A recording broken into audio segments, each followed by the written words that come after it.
আমাদের সকল ভাই বোনদেরকে, বিশেষ করে হিজবুত তৌহিদ আন্দোলনের ভাই বোনদেরকে আজকে অল্প একটা মেসেজ দেব, ছোট্ট একটা মেসেজ।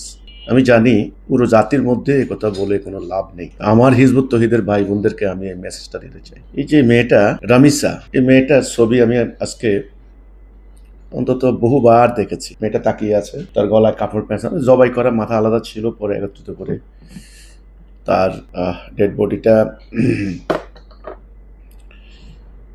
দাফনের জন্য নিয়ে যাওয়া হচ্ছিল।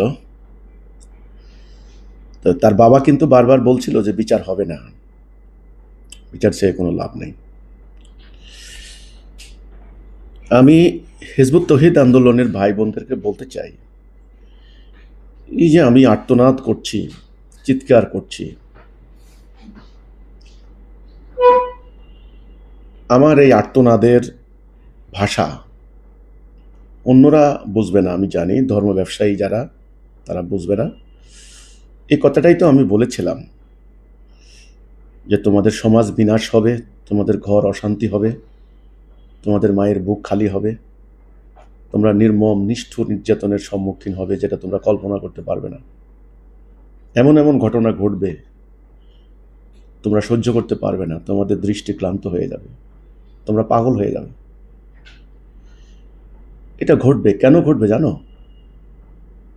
কারণ ইবলিসের চ্যালেঞ্জ হয়েছিল। এ ঘটনা আমি সব আলোচনায় বলি যে ইবলিস চ্যালেঞ্জ দিয়েছিল আদম সন্তানকে সিরাতুল মুস্তাকিম থেকে সরাবে। আজকে ইবলিস সফল। ইবলিস আজকে সফল।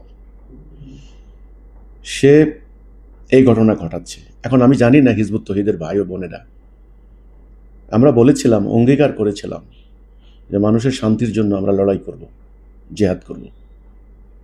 কোরআনের সেই আয়াতটা সূরা নেসা, এটা আমি আমার সব আলোচনায় বলি যে তোমাদের কি হলো, তোমরা কেন আল্লাহর রাস্তায় কিতাল করো না? শব্দটা কিতাল, কিতাল মানে যুদ্ধ।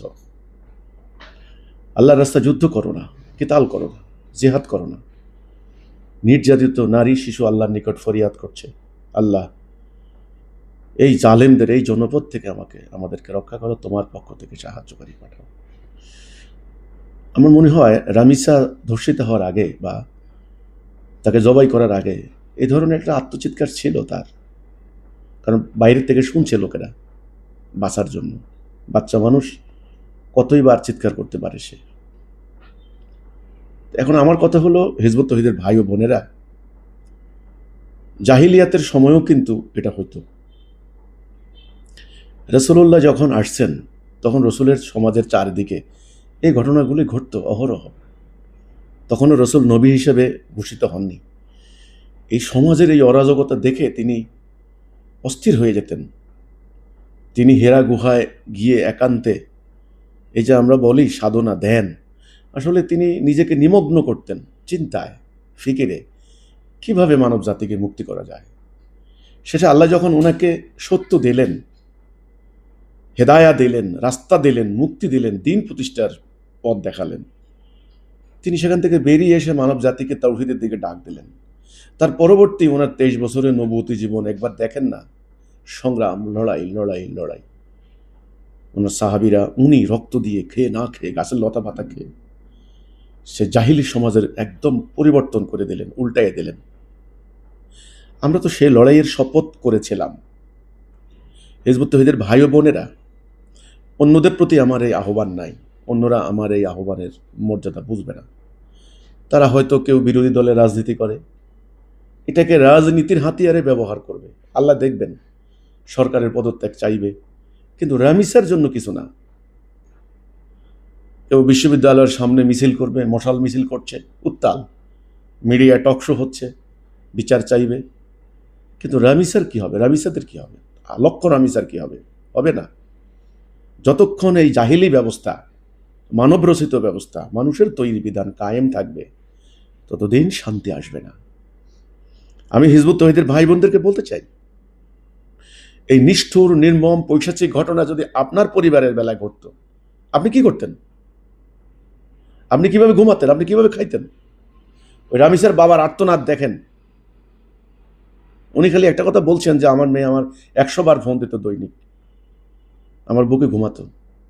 আপনার মেয়ে এরকম হলে কি করতেন আপনি? তো অন্যের মেয়েকে যদি নিজের মেয়ের মতো না মনে করেন, তো আমরা মানুষ না, এই সমস্ত পশুর সমাজে পরিণত হয়েছে। চারিদিকে মিথ্যা, ব্যভিচার, চুরির, খুন, যত বড় অফিসার তত বড় ঘুষখোর, সকল জায়গায় অন্যায়, সুদ, ঘুষ, রাহাজানি, সোশ্যাল মিডিয়ায় ঢোকা যায় না, অশ্লীলতা, সবাই টাকা কামাইতে ব্যস্ত, পরিবারগুলি ধ্বংস হয়ে যাচ্ছে, বিবাহ বহির্ভূত জীবন, বাবার অনাচার, মায়ের অনাচার, সমগ্র সমাজ বন্যার ময়লা যেমন ভেসে যাচ্ছে ঠিক তেমনি আকাশ থেকে লানত নামছে, জমিন থেকে আগুন উঠছে। ব্যাপারটা কিন্তু এরকম আমার কাছে মনে হচ্ছে। তো এই পরিস্থিতি পরিবর্তনের জন্য আমরা লড়াইতে শপথ নিয়েছি, আমরা আল্লাহর বিধান প্রতিষ্ঠার জন্য শপথ নিয়েছি। আমি আজ হিজবুত তৌহিদের ভাই বোনদেরকে সনির্বন্ধ অনুরোধ করব। বিভিন্ন সংগঠন প্রতিবাদ করছে, মিছিল করছে, বিক্ষোভ করছে। আমাকে বিভিন্ন জন থেকে বলছে আপনাদের বিক্ষোভ মিছিল করেন, প্রতিবাদ করেন। আমি বলছি নো, হ্যাঁ বিক্ষোভ মিছিল করব, সমস্যা নেই, কিন্তু এই সিস্টেম, যেই সিস্টেম মানব রচিত ব্যবস্থা এই অরাজকতার জন্ম দিচ্ছে, এই সিস্টেমটাকে একেবারে মানে নির্মূল না করা পর্যন্ত আমাদের সংগ্রাম চলবে। তা আমি এই ঘটনায় হিজবুত তৌহিদ আন্দোলনের ভাই বোনদেরকে আহ্বান করব, এই ঘটনায়, এই ধরনের ঘটনাগুলিতে আমি মর্মাহত। বিশেষ করে রামিসার হত্যাকাণ্ডে আমি ঘৃণা, ধিক্কারের কোনো ভাষা নেই, প্রতিবাদের কোনো ভাষা আমার জানা নেই। আসলে ওই ফ্যামিলিকেও মানে সান্ত্বনা দেওয়ার মতো কোনো ভাষা, সাহস, হিম্মত আমার নেই। এটা হলো আমার কথাটা। কিন্তু আমি মনে করি এই মেয়েটার সত্যিকার অর্থে তার উপরে এই যে নিষ্ঠুর আচরণ হলো, এর সঠিক বিচার তখনই হবে যখন এই ব্যবস্থাকে পুরো রকমের আমরা পাল্টাতে পারব।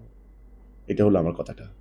আমি পাশাপাশি বিচার তো চাইব স্বাভাবিকভাবেই, দৃষ্টান্তমূলক শাস্তি কি ওই বেটার মৃত্যু, কেসাস, আল্লাহর দেওয়া বিধান, কেসাস মানে সমপরিমাণ, তাকে যেভাবে হত্যা করা হয়েছে ওই আসামিকেও সেইভাবে হত্যা করা হোক। এটা হলো আমার চাওয়া, এটা হলো শরীয়তের বিধান, মানে সমপরিমাণ শাস্তি যদি চায়, সরকার যদি করে। কিন্তু আমি হিজবুত তৌহিদ আন্দোলনের ভাই বোনদের প্রতি আমার স্বনির্বন্ধ অনুরোধ থাকবে, আপনারা স্বার্থপরের মতো ঘরে ঘুমাবেন না আর, ঠিক আছে? শুধু ব্যবসা করলাম, বাণিজ্য করলাম, নিজের আমার কিছু হয় নাই, ওই রামিসার হয়েছে, ওর বাবার হয়েছে, আমার কি হয়েছে? নো, স্বার্থপরের নামাজ নাই, স্বার্থপরের সমাজ নাই, স্বার্থপরের কোনো জান্নাতও নাই। ওরা মোমেন না, ঠিক আছে? যাদের জন্য আল্লাহ কেতাল ফরজ করছেন তারা এভাবে স্বার্থপর থাকতে পারে না। তা আমি হিজবুত তৌহিদ আন্দোলনের ভাই বোনদেরকে আমি বলবো, আসুন আপনারা আপনাদের আন্দোলন জোরদার করুন। এসব ঘটনাকে নিয়ে বিভিন্ন রাজনৈতিক দল সরকার বিরোধী ফায়দা তুলবে, বিভিন্ন সংগঠন আবার এটা নিয়ে অনেক প্রতিবাদ করবে, করুক না। আমাদের একটাই কথা, আল্লাহর বিধান প্রতিষ্ঠার জন্য আমরা আমাদের জীবন সম্পদ উৎসর্গ করি। তবে কিছুটা হলেও এই ধরনের বিষয় থেকে আমরা দায়মুক্ত থাকব। আল্লাহ আমাদেরকে আল্লাহ সত্য দিন প্রতিষ্ঠার জন্য তৌফিক দান করুক এবং এই নিষ্ঠুর নির্মম ঘটনার আমরা যথাযথ শাস্তি দাবি করছি।